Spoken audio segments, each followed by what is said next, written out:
I suppose my main concerns are that it doesn't just become another something we pay lip service to. I do sometimes think my own authority, although we have pledged, we don't do all we could do. So I think it's very important that we do keep up with everything we've said we're going to do. And I'm also a bit sort of worried in terms of sustainable, the impact of that and our need to open the parks for people, get people out here and enjoying. I'm not sure how we're going to square that. Monday in the Hope Valley was horrendous. Obviously we want people to go to Hope Show, but there must be ways of attracting people by public transport, and we've got to sort of really work at that. I think that's a really big thing. So it's good that there's a sustainability transport officer, but I hope he's given the teeth to really do things and work with our partners. Okay. Simon, could you answer this in two parts? Thank you, Charlotte, for that. First is the race to zero. Is it actually, are we just signing up to something else? Is it actually going to make a difference? Is it going to be something tangible that we take seriously? And the second is, can you give a bit more detail on where we are with the Sustainable Transport Initiative and the progress there? Yeah. So on the race to zero, I think, as I said in the introduction, the key element of that for us is by joining it raises the profile of the national parks as a group, or the protected areas as a group, and their activity. So it is signing up to an initiative, absolutely, but the idea is that it helps us to raise the profile significantly of what protected areas, the role of protected areas in managing greenhouse gas emissions, but also in the other aspects of meeting the climate change challenge, so nature recovery, dealing with public health, all those kinds of things. So it isn't just to sign up to that. It ought to raise that profile for us. And I know that I think it's led by Richard Leaf from the Lakes, and they're pushing hard to use it as a mechanism to get more interest from government, more interest from others. So I honestly think it will be a useful thing for us to do, and a very good thing to raise the profile. But I appreciate what you're saying about that. In terms of the transport officer post, that's out for advert at the moment, I believe. I think we're getting the applications in. Transport's always been a knotty problem for national parks, and one of my roles previously was to look back at the designation process, and I actually redrew the boundary into GIS, and I spent a lot of time reading the original sort of debates around those things. So it's been a problem for a long time, and you're absolutely right. We do need to look at mode shift and transitions to those things. And hopefully that's exactly what our new post will help to push. Yes. Okay, thank you. Charlotte, did you want to come back on any of that? Well, no, it wasn't. I just remembered I also wanted to ask about the Sheffield Uni thing. I know I've heard about it before, but I couldn't remember what it's actually doing. Yeah. So we had the first forum meeting with that one recently. The Sheffield University Initiative is it's actually looking at a philosophical standpoint. Well, how do people perceive landscape change? So it's a process of looking at how do people understand protected areas, and how do they perceive change in protected areas. All of us find it very difficult to perceive change. It's not in the human condition to understand change from what we perceive to be normal. And so it's looking at that aspect of it and how we communicate the sheer scale of change that's going to happen within the landscape, particularly to the park features and to the special qualities as we go forward in time. So it sounds, at one level it sounds nebulous, but it's actually going to be hopefully come up with some really useful stuff about how we communicate and keep the messages going about landscape change with regard to climate change. Okay, thank you. Ken Smith, please. Thank you, Chair. Welcome the report and the recommendations and Simon's context-setting introduction. Yeah. Very useful. A couple of things, but particularly on the Race to Zero issue. The Appendix 1 was drafted in May 23, and there's quite a significant number of national parks aren't on board. Do we have any update on progress with them? Because it seemed to me that the report was suggesting that that national parks are unique at the moment in looking to sign up to Race to Zero in global terms. Is that correct, or have I misread? But you can answer that in a mo. The other thing was the table in the same in the report that lists which other members there are for the UK Race to Zero, and there's, as we've already noted, there's a number of our constituent authorities are in, but there's a number that aren't.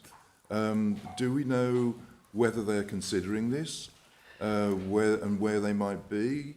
But not least because the next report that we receive stresses the benefits and need for partnership, and I think the same applies to this, that it's fine for us to sign up, if we, as I hope we will, to the Race to Zero, but if all our constituent authorities aren't on board, we're weakened to an extent, and I just wonder whether we need to support, proselytise, interest some of our constituent authorities in also signing up for our mutual benefit, as well as, obviously, climate change benefit.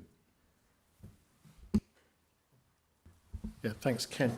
The national parks are all at slightly different stages in the process of how they're considering climate change. They're all dealing with different management planning cycle stages and those kinds of things. So I think that's more to do with that than any sort of reluctance in terms of the process of joining up. And I expect that the whole set will join over the next few months. That seems to be the progress at the moment.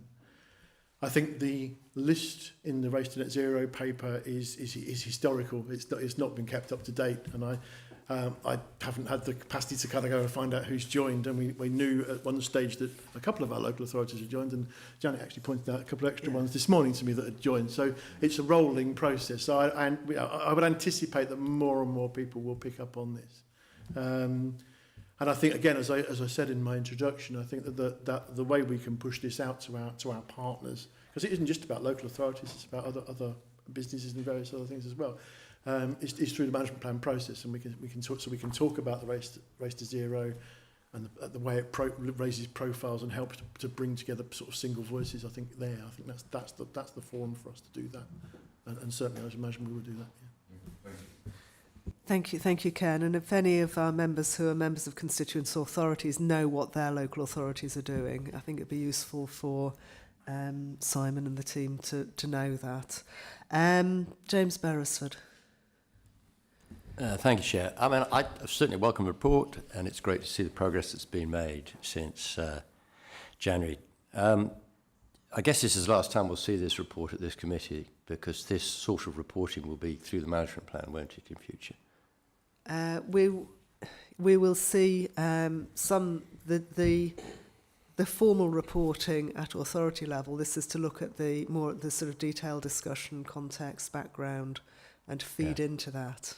Well, because I think Charlotte's points around just picking out the sustainable transport initiative, one of many in here, which are really significant initiatives, which, you know, I suspect this committee would do well to get its teeth into on an individual basis, rather than reporting as we've done because of the timing. So I think one would hope that we can pick up this sort of reporting in the management plan process in future, or the reporting on the management plan process in future. And just to relate to the sustainable transport initiative, you know, it would give us a great opportunity to understand the partnership dynamic of what will be a seemingly very, very difficult task. But I'd like to congratulate Derbyshire County Council on the money that they have invested into extending summer services this particular season. They've extended the Transpeak, and they have also put on the Open Topper bus, which, for those of you who haven't, duck the trees, it's certainly worth the ride. So I think my point is merely, Chair, that it's great to see this, good to see this, good to know that it's going to be reported in a fairly forensic way in future. But one would hope that this committee, I'm sure in your mind, will be well positioned to look at significant matters like the Sustainable Transport Plan, because I don't know where else in this authority we will be looking at that plan. Thank you, James, and noted. I didn't note a question in all of that, so I don't think... No, it wasn't a question. Thank you. Not at all. It was a diatribe. Andrew Gregory. I'll try to make certain sure this isn't a diatribe. Can you put your... James, could you turn your microphone off, James? I'm still and Andrew, diatribing. turn yours on. There we are.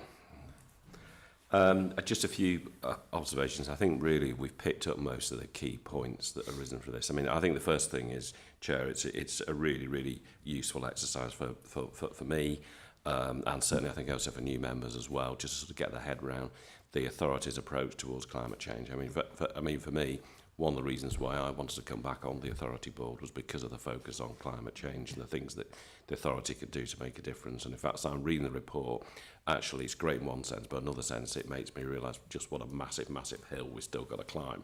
Yeah. And I don't want to be making political points because, Janet, you know, I don't want to bring any politics into it. But again, it also makes me realise how much more government needs to be doing to pick up on this and to help the authority to move forward on these initiatives as well. But we've got to start somewhere, and I think just the forensic approach, as James has said, in terms of how we approach this is really useful for members to understand how we're dealing with it and managing it. And bringing really to my key point that I want to make, Janet, and that is that how all of us as members can actually contribute and help.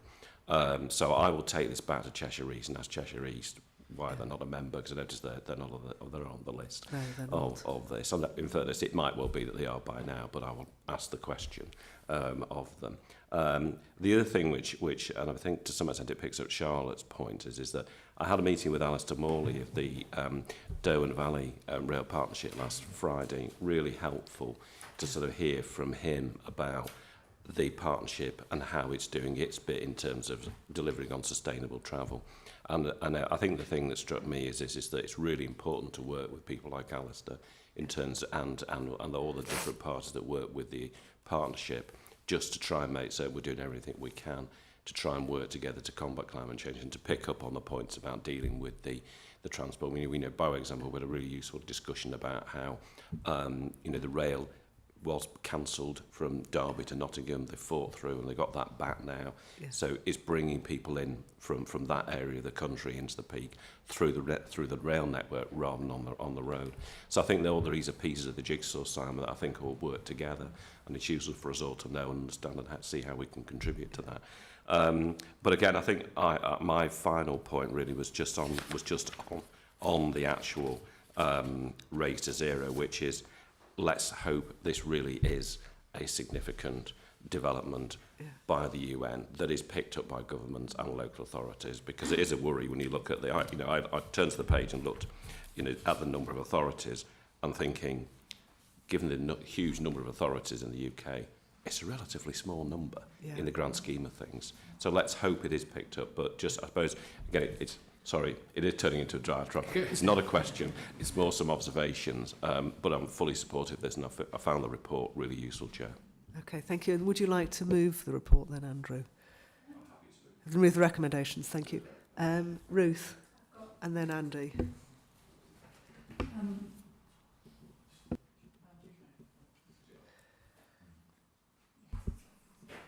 I've got two specific questions and then a comment I'd like to make, if I may. Thank you, Chair. Of course. So two specific questions with respect to the aim about becoming more resilient and net zero by 2040, and with respect to Objective 2, your target is by 2028 there will be a 2,878 tonnes net decrease. That is an incredibly specific number, which makes me very worried when seeing things like that in targets, because you're probably not going to hit that, and as a scientist that makes me worried. So my first thing about that is, where is that actually, where's that number come from, and what's going on with that? Why is it so specific, and do you think that's wise? Can we not have some error bounds on that or something like that? So that's my first question. So So that do you want to give us both questions, Ruth? can do if you can keep hold of them. Okay, so the second question is with respect to Objective 3. And that you mentioned there in your target, we're going to secure funding for 4 measures. That this is on page 22, by the way, if anybody's wanting to follow this. To secure funding for 4 measures that increase the resilience of existing habitats and species. I don't think I really got what those, where you're targeting that funding or where that's coming from, and what the 4 measures are. I may well have just missed it. Thank you. Simon, do you want Sue to answer these questions? Or do you want to start and then pass over to Sue? Yeah. So I agree, it's a very precise figure. As a scientist, you think, yes, that's yeah. Where's the 8 tons coming from? These are calculations around the quite precise calculations around the avoided loss work that Moors for the Future Partnership does. So they're carefully calculated in the light of the area of ground, the ground they're working on, and their past experience of how much carbon they can deliver in terms of avoided loss through that activity that was around when we were writing the plan. Is that? Can I just? Thank you, Chris. That's got a thumbs up from Chris. So it is a very precise figure. I agree, but I think we can be pretty sure that the error bars will be rather small around that figure. There has been, and it's probably worth Ruth having a conversation with Christine, who's head of the Moors for the Future outside of this, but there is a planned set of deliveries that lead to that number being delivered by 2028. And when we were writing the management plan, we were sort of, are we too precise? Are we not precise enough on these targets and things like this? But this was something we felt we could actually pin down in terms of tangible actions that were being taken in moorland restoration. The second question, Simon or Sue, do you want to take that one? Yes, thank you, Chair. So for those who don't know me, I'm Sue Fletcher. I'm Head of Landscape and I'm part of management team. So I'm actually covering for our CEO today because he's on leave. So in terms of your question, yeah, I can see why you've asked it. So the funding for that is really from, firstly, the national agri-environment schemes, so the countryside stewardship, the emerging environmental land management suite, including potentially the latest one that's out for pilot at the moment, which is the Landscape Recovery Pilot Round 2, which is open for applications. So there's a whole suite of that, but increasingly, so nature climate funds, which Chris will cover, I'm sure, in his presentation as well, but also that look at these new sources of private funding, be they private or green finance, whether it's biodiversity net gain. We obviously not quite sure where nutrient neutrality is going to right now after the recent announcement, but there's work going on because that's a whole new field of sources of funding, and one of the things we'll be exploring is the role of national park authorities in that going forward. Thank you. So Ruth, do you want to come back on that? Yes, so 4 measures. What are the 4 measures, just to clarify for the board? Sorry for the meeting. Those 4 measures. The 4 measures on the headline delivery. The headline they're those delivery bullet measures. points. Is that okay? Okay. Can I make my final comment? Is that okay, Chair? Okay, all right.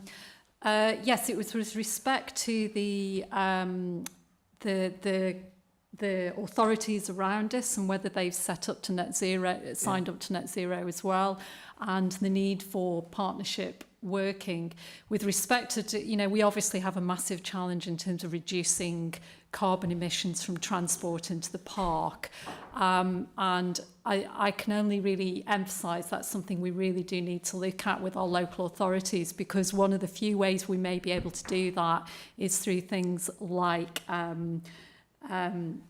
car parking outside, sort of transporting, stopping people moving into the park. And in order to do that, we're going to need to cooperate with our local authorities outside of our boundaries in order to do that. So it's just a comment, and I absolutely support what's been said on that. So thank you very much. Thank you, Ruth. And as part of the management plan, that's exactly what the plan is all about. It's a partnership plan for interested parties within and bounding the park to work together on these initiatives. And once we have a sustainable transport officer appointed, then hopefully that will be taken forward.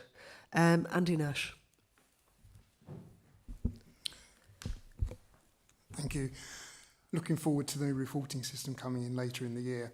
But given that most of the people within the Peak Park are quite concerned with climate change and their main way of finding out about it is through the planning system, the document we've got, the Climate Change and Sustainable Building, is 10 years old now and is quite light on things like charging infrastructure, doesn't take into account new permitted development and new building capabilities that come along, say electric photovoltaic cells, for instance, for roof tiles. Do you think it's worth trying to update that now rather than waiting 2 or 3 years for the local plan to be finished? Sue, can you respond to that? I can try on that one. I think it's a good question. I think it was about phasing the work. Sorry, thank you, Ken.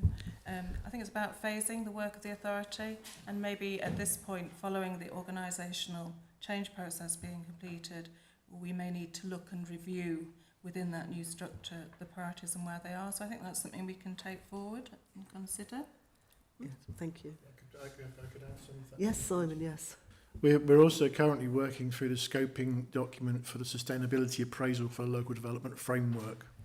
So in some ways that starts off that reconsideration. You're right, it's a 10-year-old document. Charging points weren't really a big thing in those days. But so yeah, we're starting that process by looking at that sustainability appraisal, which is sort of underpins the process of developing the new development management policies. There's a big groundswell out there for people to do things, and documents they've got don't really reflect where we are in reality. Yeah, I think we're aware of that, but there is process to follow as well. Thank you. Yeah. James. Just briefly, Ruth, there is a report that I think it would be good to circulate from the Sustainable Transport Symposium that was held in February. Yeah. So I think that has some information, would be good background, certainly for new members. Yeah. Second point is Race for Zero. You know, yes, we need to encourage people, other partners, to take a similar approach, but we should be saying we've done it. So, you know, let's not just let it slip by. Maybe Tom can do an announcement. Maybe you as chair can have a quote in it and say that we're leading on that, or we've taken that step. Thank you. Thank you, James. I'm sensing there's no more questions. We've had Andrew Gregory move this item, James Beresford to second it. Can I just say, let's take a vote. Everyone in favour of these two recommendations, to note the report and to approve Race to Zero. Okay, anyone against this? Okay, so that's unanimous, so both recommendations are approved. Can I just say thank you to Simon and the team for taking this aim and the objectives forward. We're very aware that over the last few months it's been quite disruptive with lots of other things going on vis-a-vis organisational change. So it's great to see that the core business in this critical area is progressing. So thank you very much. Thank you. And thank you, members. Could we move on to item number 6 now, which is the Moors for the Future business strategy. And I'd like to introduce Chris Dean. I've now worked out I need to introduce people.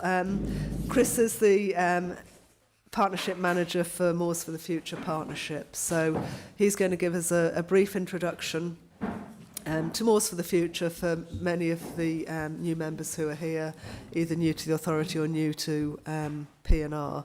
And then he'll introduce that we're looking at reporting through a new process over and above what we used to do. So, Chris, over to you. Thank you very much. Good morning, members. Thank you for giving me time up this morning. I'm Christopher Dean, as always. I always forget to switch these things on. Does it work when you're standing up? Yeah. Yeah, okay. I'll just shout loud anyway. So if I could also introduce Tony Price, who's our Business Development Manager, who's been with us for about 9 months now, something like that. And Kate Morley, who's our programme office manager. Together they look after most of our financing, which is quite an awesome task to have to do, really, try to keep control of me. I've got 6 slides, and then I was going to land on the recommendations in the report at the end of that. I'm conscious that there are some new members, and some of the stuff that Most of the Future does will still be sort of fairly new, fairly complicated, fairly confusing. Quite happy to do something more on this at another time. We've done quite a few walks in the past for members, and I'm sure we could do that again if that was useful. This is a good time of year to do that, because we're out of bird breeding season. We're just starting our major winter works, and we've still got some good weather left. So, with no more ado, this year, well, the last financial year, we passed the 50 million mark. So we have raised and invested 50 million since we started in 2002, which I think is quite a marker, really, for what we've managed to do. Of late, I'll move back a bit so you can see. Sorry. Of late, the potential of green finance, paying for ecosystem services, has moved us into a new arena. We're out of Europe, so there's been a lot of change in the way that we finance the work that we do over the recent history. But thank you, Andrew, for the segue. Mountains to climb. What we're doing now is not big enough or fast enough, really. It is big, what we're achieving. Probably one of the biggest conservation projects in the uplands across Europe, but it's still not big enough or at pace to be able to keep up with climate change in the way that we would rather like to do that, really. So we're looking at ways of actually increasing what we do into the future.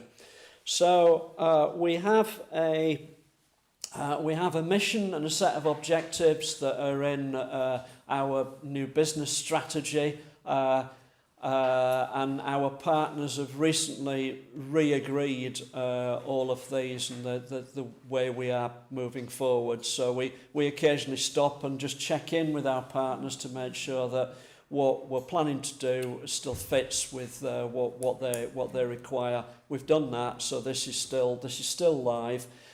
You won't be able to see most of this unless you stood right next to the screen. But the reason I've put it up, and I had a discussion with some of my staff, you should have put this up or not, was, well, yes, you can't see it, but it actually shows the complexity of what we have to do to make business work.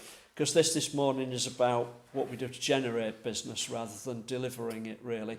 So from the left across to somewhere 2/3 of the way across the screen is all the work that we do in what I refer to as a fishing operation, really, to actually find funding which is relevant to what we're actually trying to achieve. After that, we then interact with the National Parks approval process and standing orders to bring business into delivery.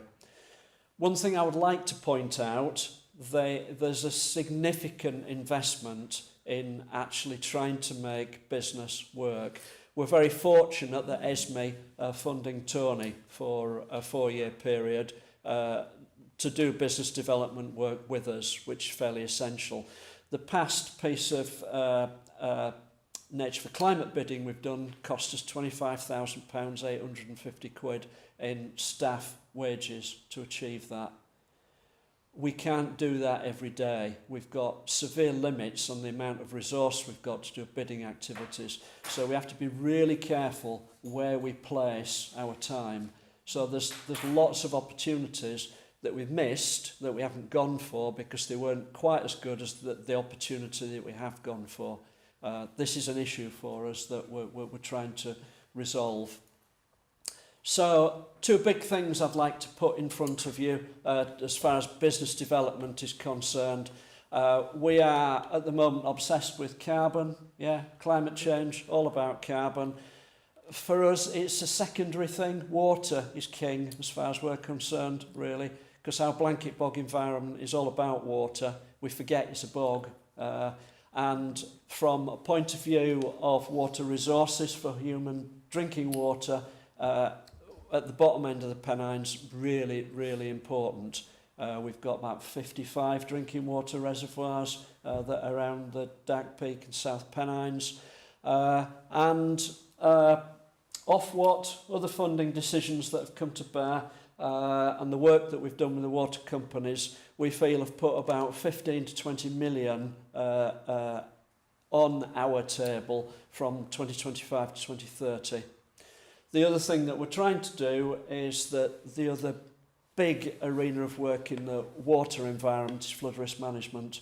We have 22 communities at risk of flooding on the Manchester side, about the same on the eastern side of the Pennines, which don't have any engineering solution to resolve their issues. So the only way that that will be resolved is by doing something at source, where the raindrops land, natural flood risk management. So between the water companies funding in their asset management plan and the Environment Agency funding in the flood and coastal erosion risk management planning, that is where we're going for major sources of funding at the moment. Worth mentioning that what we've done, the whole business model for Most of the Future has rested upon having a structural project in the middle of everything we've done. So we've had a big thing. It's been HLF Landscape Partnership Scheme when we started, and then 2 major life projects. If we've got something big that sits in the middle of what we do, it means that we can go and make an application for that odd £10,000, £20,000, other things, because we've got somewhere to hang it. We've already got a staff team and things that is working on that big structural project we got sat in the middle. So because we've lost life and other things, this is our big structural project that will sit in the middle of everything that we do. So that's where we're aiming for, really. The other big one that I'll put in front of you is green finance. So everybody is looking towards paying for ecosystem services being the answer to all of our problems. This is going to pay for everything. So we are working quite hard with others. We've got 2 approaches to it. One is really about a place-based approach, which is more useful to us. That's about companies that want to fund things, communities having an intimate arrangement with a site. And the other thing is a bigger national approach, where really big corporates are really only interested in the metrics. They want to pay for something that gives them a certain amount of carbon or a certain amount of other things. They're not really interested about where it is. They're just interested with the metrics that are sat on a balance sheet, really. So they're the 2 approaches we're making. We've teamed up with 6 other partnerships, 5 other partnerships across what we're now referring to as the Great North Bog. So if you stand at Edale, southern edge of Kinder, you've got almost contiguous peatland all the way to Scots border. It's not paid a great deal of attention to because it's all split up to local authorities and national parks and lots of other things along the way. But this is England's last big wilderness, really. So for all sorts of reasons, it's good to work together, not least because we've got a big pitch we can put to UK industry about what we can do in terms of climate change, really. But the work continues. On the background of all of this trying to keep our heads above water in terms of financing. 2023-24 delivery season that started, we're now in it, will be our biggest delivery season we've ever done in the 20 years of our existence, which when we've lost European funding is quite something. We will, between now and the 31st of March next year, be delivering 4.1 million quid's worth of capital work, which is pretty huge. So we have no more capacity to do anything else in that space of time. We're full, basically. And when you consider that the first 5-year project of Most of the Future, the Landscape Partnership Scheme, was 4.7 million. That lasted us for 5 years. So we're spending 4 million in 8 months on capital works. So the growth pace of scale is quite big, but it's still not big enough to answer Andrew's question about that mountain we've got to climb. It needs to be bigger still, really. And we're doing that against a backdrop of huge employment insecurity. All of our project team, the funding for their wages ran out in September, like the month we're just in now. We've extended that to February. There's a couple of things that are coming good, which mean that we'll be able to extend that further out to 2025. And when we get to there, we've then got 25 to 2030, much bigger programme of works. But we're relying on people who have got huge degree of skills to get that 4.1 million out the door, and they're on contracts that end in February. And the biggest risk is losing some of those people, really. And the high ambition continues as well. This is, that one. The pile of stone, by the way, is 1,000 helicopter flights, and that picture, just to give an idea, that's one site, so one of several sites. This is Plateau at Holcombe. One of the things that we need to do, we need to be able to retain water better than we do at the moment on the tops. So we're moving out of our stabilisation work that we've done for the past 15 years of our operation, and we're now in true restoration work. So we've called what we've been doing restoration work all the way. It hasn't been restoration work, really. We've been stopping the peat falling off the hill, really. That's what we've been doing. So we're getting into true hydrological restoration work now, which is big scale works like this, really. Couldn't resist sticking the Winston Churchill thing in there. So there's not much detail in front of you. You might have questions around how we actually monitor all of this lot going forward. We're under really hefty compliance from all the people who give us money in a very big way.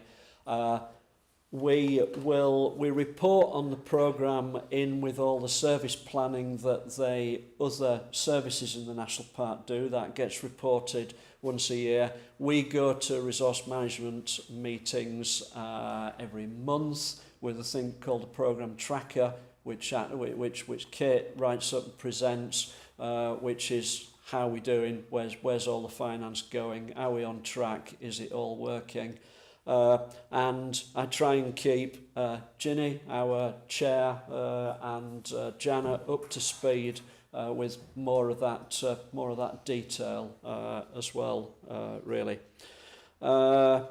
So the change that's before you, what I'm asking for in the recommendations is, first of all, we brought an operational plan to you once a year, but that was all stuff that was already, it was done and dusted. It's already been through a committee. It was a collection of all the things that were put there. What I'm proposing to do is to come to you with a business plan each year, which is forward-looking. So you've got more opportunity to actually put your two penneth into where we're going, which you haven't had before, which I think is probably a better thing to do.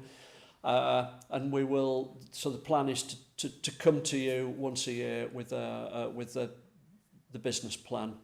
The two papers that are in there are the business strategy, which is really quite important, so we can show funders and others what we're doing, where we're going, and that business strategy then will be delivered by producing a business plan each year, which Tony is likely to be the person who will produce that, as to say where we're going in each individual year. I think it's the best way of going forward with the volatility of finances that are in front of us at the moment. We've not been able all over the past 3 years to actually produce anything other than an interim business plan any longer than a year, because we've not known what was coming over the horizon to us, really. So that is basically what I am asking for today. I will leave it there. I've gone on at great length. Thank you. Chris, thank you very much.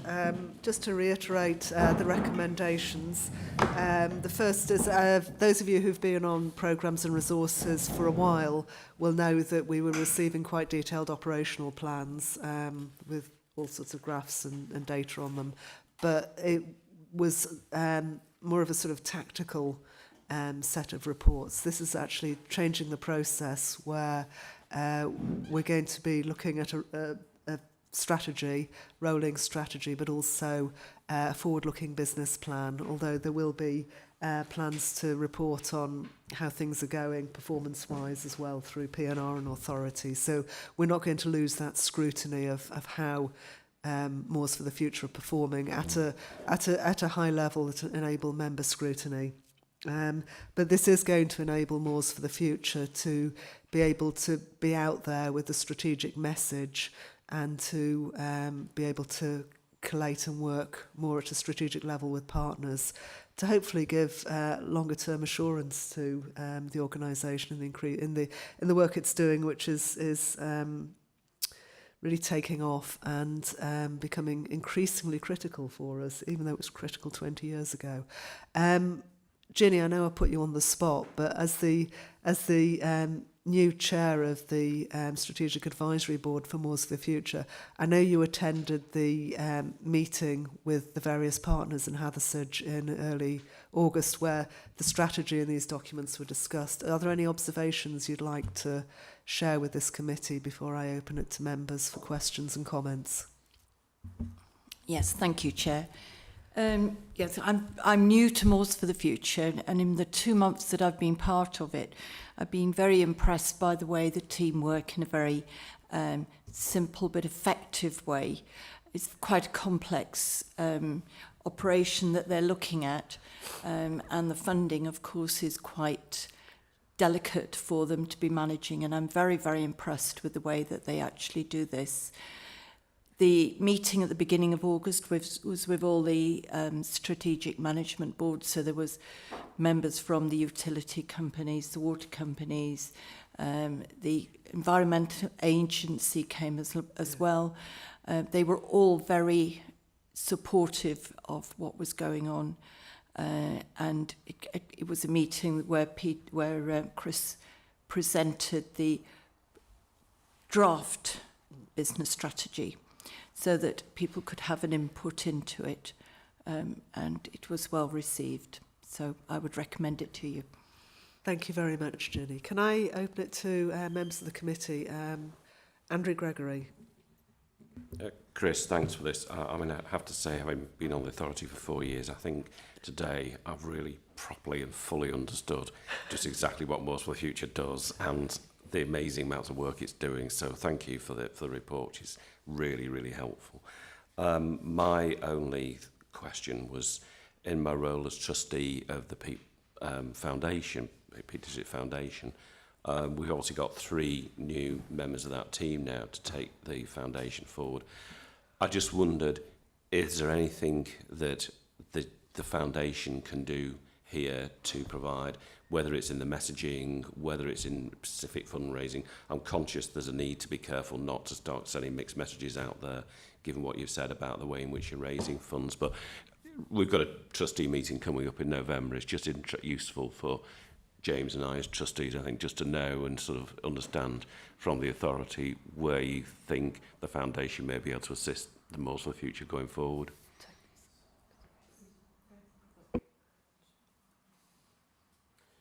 Yeah, thank you, Andrew. Your mic's not on, Chris. Andrew, can you turn your mic off? Yeah, thank you, Andrew. We have already engaged with the foundation in the past to have raised funds, and we've worked with them in the past, and we will be doing so in the future. I think Tony has already got a meeting set up. Do you want to comment on that, Tony? Thanks, Chris. Yeah, okay.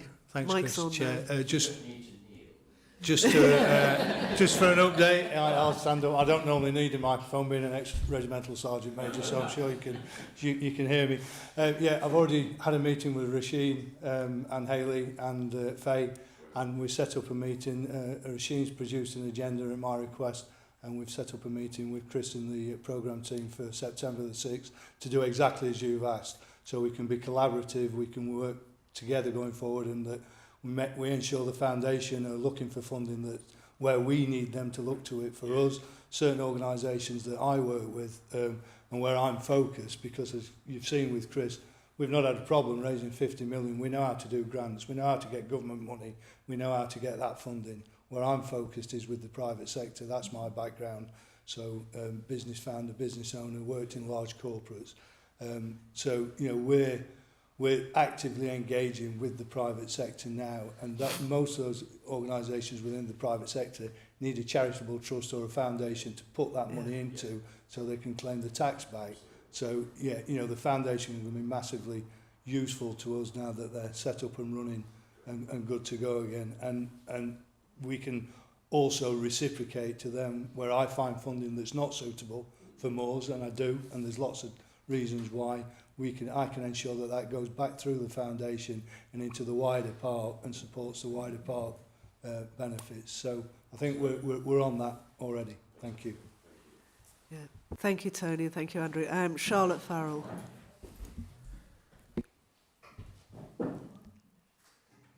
It's not on yet. It is now. Oh. Thanks for the report, Chris. I just want to ask something which I know I've raised before, but I'm still remain confused about, really. And that's the work that Moors for the Future is doing, and the impact of grouse moor burning, and particularly when you're talking about like communities at risk from flooding and everything. I mean, I'm aware of the Walshaw estate and the impact of that on Hebden Bridge, for example. So I just wonder, like, are we spending money on these areas of land which are then, you know, degraded by the Grousemoor owners? I mean, you just drive out on the A57 from Sheffield and there's burning everywhere. So that's really, I just still can't get my head around that. Thanks. Chris, thank you. In investing public funds in private lands, which is basically what we're doing, we obviously need some assurity that is then protected into the future. I think we all understand that quite well. All of the land that we work over, with a few exceptions, is all covered by the habitat regulations. So it has a high degree of protection. Most of it's in a national park or it's in a non-designated park. It's in special area conservation and a special protection area for its bird populations as well. So there are very severe limitations about what people can do, even in a management context. And the burning on deep peat has now been banned, except under licence. It's still possible to carry out burning as a management activity on peat that's less than 0.4 of a metre deep. And that isn't something that we see as an issue. The difficulty is that we're dealing with a cultural approach to the uplands, and it's been farmed by upland farmers. It's been used as a resource for grouse shooting for a long time, and what we're trying to do is shift the whole emphasis of what's important across that land area. It's more important for us, for our drinking water as human beings. It's more important for us from a flood risk management perspective. It's more important for us from a carbon security perspective than it is probably from its marginal food production and other uses it's put to. And that shift is taking place, but we need to take people with us. So the gamekeeping community, for instance, are the main force that turns out if there's a fire. So without them being on site, without them being there, the fire service would struggle to actually get some of the fires out. So when you start dipping into it, it's actually quite complicated, a complicated web of what people do, what people need to do. And I think it's important that we're not immediately critical about people's activities that are embedded in a long culture of land use.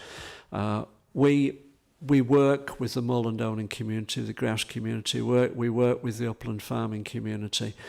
We can't actually do work on that land unless they agree to us doing it. So there has to be a symbiosis in the way that we work with all of those people, and they will be the first people to say that there are some bad apples. You know, there are gamekeepers who are very forward thinking. There are estates that are very forward thinking.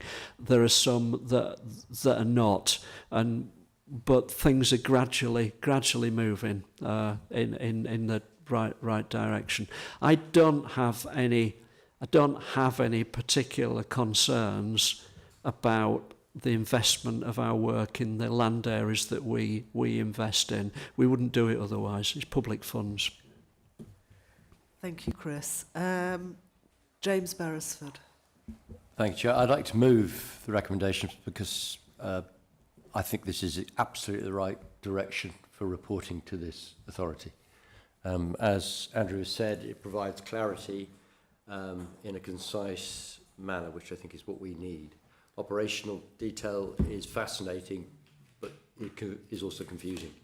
Not as confusing as your Tesla-style diagram that you had up there on page 4, but it is exactly the right approach. I think it reflects the level of maturity that Moors for the Future has now reached as an organisation, and that's important. I also think that it provides you a great calling card to go to other partners. It really is. So I have nothing but admiration for the way in which this is being crafted, and I just wish more of us could do the same, but I would like to move this. Thank you, James. Ken Smith and Vaughan, yes, thank you.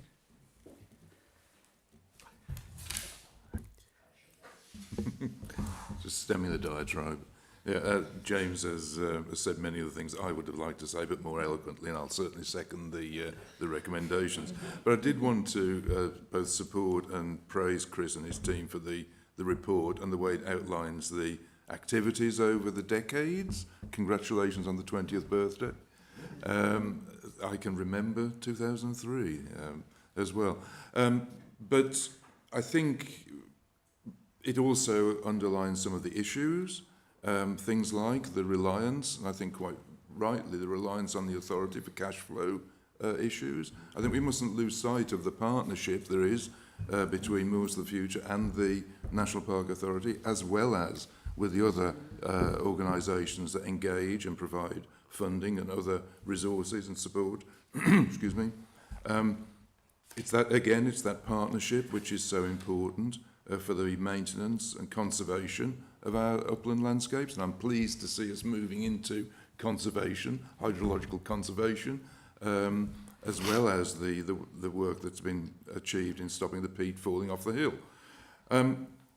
One of the issues that has been around, I think, almost from the start, and it is underlined in the report, and Chris has done so in his presentation, is this the issue around employment and the longer term. And I'm sure if there had been an easy solution to it, it would have been cracked already. But I'd really like to hear if Chris has any nuggets to offer as to how it might be resolved in future. The other question I would ask is I'll take the bait that Chris offered and ask, how are you going to monitor all this? So I'd be interested to hear that. And one minor bit, I know others see me as a bit pedantic on typos, but I think this is actually quite an important one. Because in paragraph 7.2 of the report on page 26, it refers to 560,000 tonnes of avoided carbon loss. But in the business plan, the illustration on Moors the Future working area, the second bullet refers to 560 tonnes. Now, I hope that the K has dropped off, but I think it's quite important to get it back in if we can. Yeah. Chris, would you like to respond? Yeah, employment, first of all, it's the biggest thing that taxes us more than anything. The staff we have are our biggest asset, and I'd prefer to have a person for a year than £1 million, really, more used to us, really. We haven't cracked that note yet. The only thing, to a certain extent, it's out of our control because it's dependent upon timescales of grants. So one thing that is music to my ears is that the ELM proposals are moving towards 20-year timescales, which would be terrific. If we're moving towards longer timescales, then that's what we need to do. Also, with the work that Tony's doing, the business community understand timescales probably better than we do. They're quite horrified at the short-termism that we have for things. So some of the funding that we're trying to engineer may be able to engineer over long term with big funders may help with that as well. We've gone through a bit of a trough, since the end of our big European project, MOLAB 2020, to approaching things in 2025. Things have been really difficult. The whole of last year we had the whole project team on redundancy notices. It's not a way to work at all. So it's not a note that I've managed to crack in 20 years, but there are glimmers of hope on the horizon in the way that public financing is heading towards, and the private financing that we're looking at as well. So we will constantly try and get longer and longer timescales. Don't have a big answer for it, I'm afraid, but that's the way that goes. So far as monitoring is concerned, then there's a variety of different means of monitoring, because it's a word that hides a lot of different things. So if we're talking compliance monitoring with the people who give us the funding, we've got lots of it to do. And unfortunately, every single project that requires it doing slightly differently. So we've got to reinvent it every single time we have a grant into. So that's something for government to sort out with their grant streams, really, as much as anything. So we are required to do a lot of compliance monitoring, a lot of detailed compliance monitoring on the progress of projects, the spending that we've done, but it tends to be individually. If I bolted all that lot together and came to committee with it, you wouldn't thank me for it, because it'd be like an encyclopedia, really.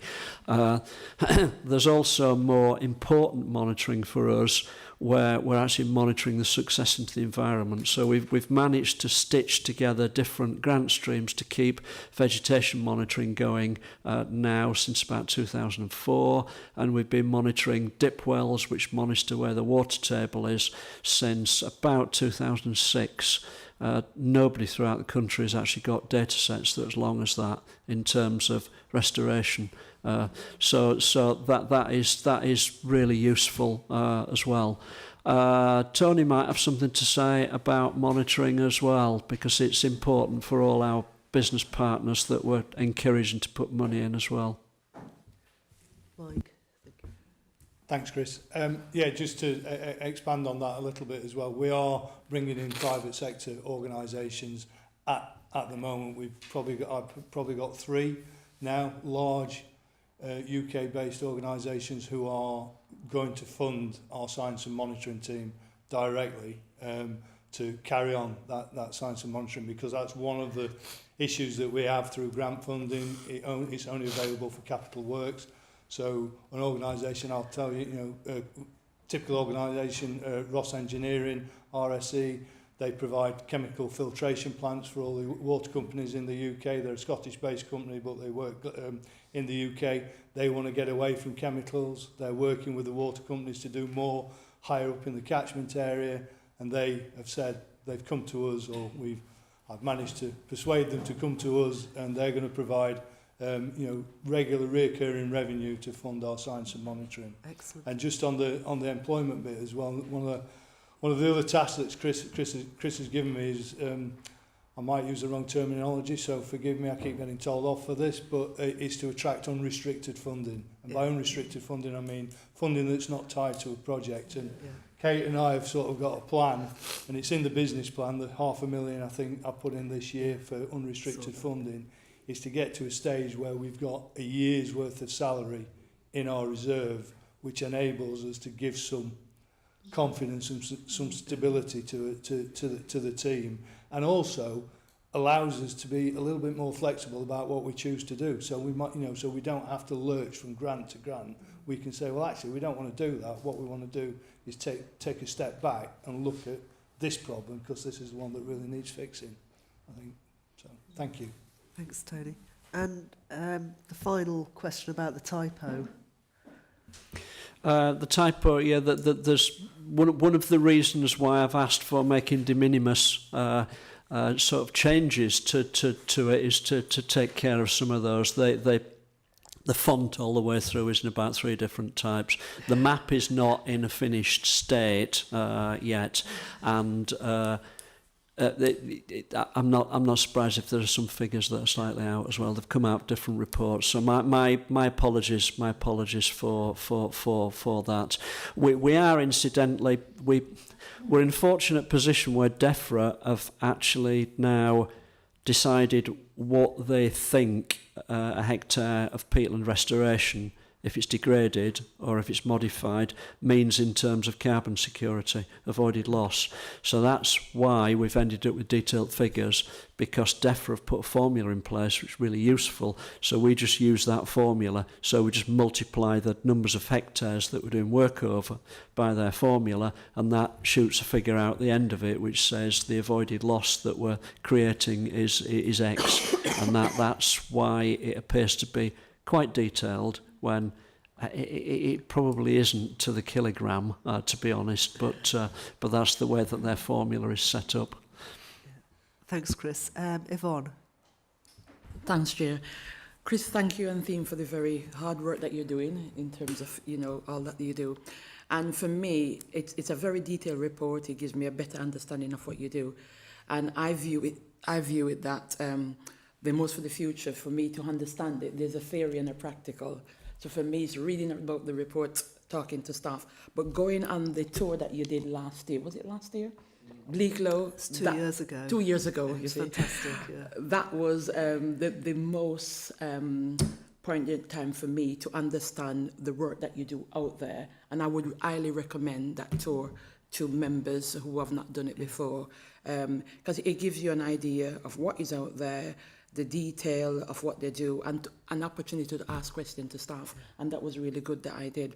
I think one of the things that I observe is about educating communities. How do we educate communities about what we are doing? I think since I've been a part of the authority, and even before, we've done some work with Most for the Future as Peat District Mosaic, and that has been a learning curve. And we had a presentation at our AGM last year, so people to have an understanding that when we're out walking with them or doing activity, they're aware of what is going on. And I just wanted to ask, is there any educational aspect that you would do some more, or some things with communities to get an understanding or get involved in what you're doing? Thanks. Yeah, thanks, Yvonne. It's an area of work we'd like to do a lot more of, but as Tony's intimated around the science work we do, the difficulties of getting funding in for that. Even more difficult is getting funding in for doing communications work as well. Really, everybody wants it, nobody wants to pay for it. We've got a big behavioural change issue. The fires that take place every spring through careless behaviour. We've got to get bigger understanding and make it as antisocial as we possibly can that is happening.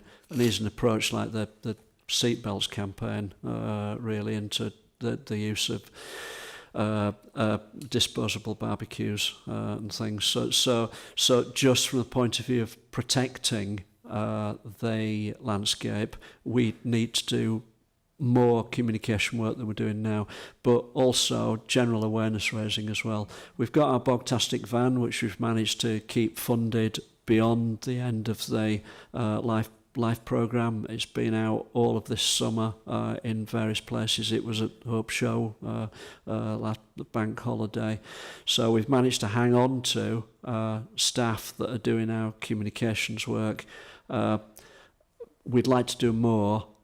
Difficult area to fund. So Tony's hoping that we can drop onto funders that are really keen on working in that environment. That would be really useful. So we're constantly looking. So the answer to your question is yes. We would really like to. If there are things that members would like us to do in terms of coming and talking to communities and doing things, then we're always open to doing that. But we would like to do more. We're not able to do as much as we would like in that arena.